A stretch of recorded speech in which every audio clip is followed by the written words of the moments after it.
L'été se termine, c'est la rentrée des classes et la dernière ligne droite après des mois d'attention portée par le Gitana Team sur le Mono 60 Edmond de Rothschild.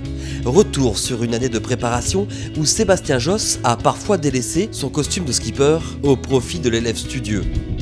Nous sommes en février 2016 à Port-la-Forêt, au pôle d'excellence des skippers de la course au large. Les bateaux sont en chantier pour la plupart, les skippers, eux, sur les bancs de l'école. Ça, cette route-là, elle est plus rapprochante que celle-là. Le Vendée Globe est une course en solitaire sans aide extérieure, sauf durant la préparation.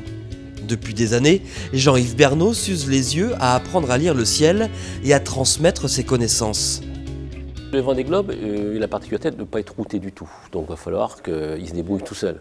Se débrouiller tout seul, ça veut dire qu'il faut qu'il connaisse l'immense majorité des situations météo et stratégiques sur le tour du monde entier.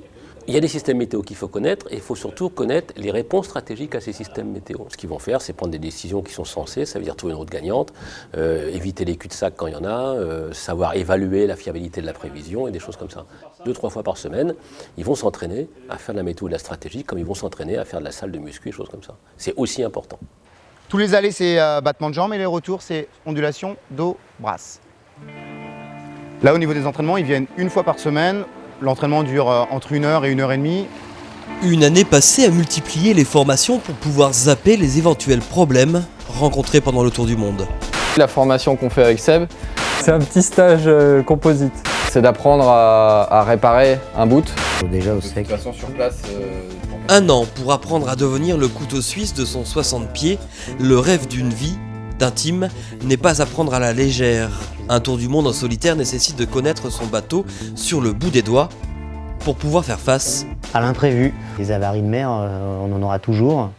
Et il faut savoir répondre à ces avaries-là. Moi, je commence à voir la performance du bateau au bout des doigts. Je reviens vers les gars pour qu'ils me transmettent un petit peu justement de cet état de l'art. C'est une course en solitaire qui se prépare en équipe. Et pour l'équipe, justement, le mois de septembre sonne le retour à l'eau. Après le chantier estival, place aux premières navigations et surtout aux dernières confrontations avant le lever de rideau du 6 novembre prochain. Ça sert un peu à se jauger avec les adversaires, donc savoir où on en est aussi un peu en performance, mais surtout se mettre dans le rythme en fait. Dans le rythme d'une course, dans le rythme et les changements de voile, refaire ses gammes dans les manœuvres et puis prendre ses repères et gagner en confiance pour le départ. Edmond de Rothschild de Tornado, tu me reçois? Ouais, ça va clair. Là, tous les bateaux sont dans la même configuration, sous J0 GV haute. Olivier Douillard vit là son 3e Vendée Globe aux côtés de Sébastien Josse et il connaît parfaitement cette situation. La guerre psychologique a commencé entre eux, alors ça chambre. Si ça mollit un peu, faut creuser en bas un peu. Ouais, ça fait toujours de plaisir de prendre un départ comme ça et ça donne la patate de voir les autres derrière. Un scénario que toute la famille Gitana ne bouderait certainement pas dans quelques semaines au départ des Sables d'Olonne.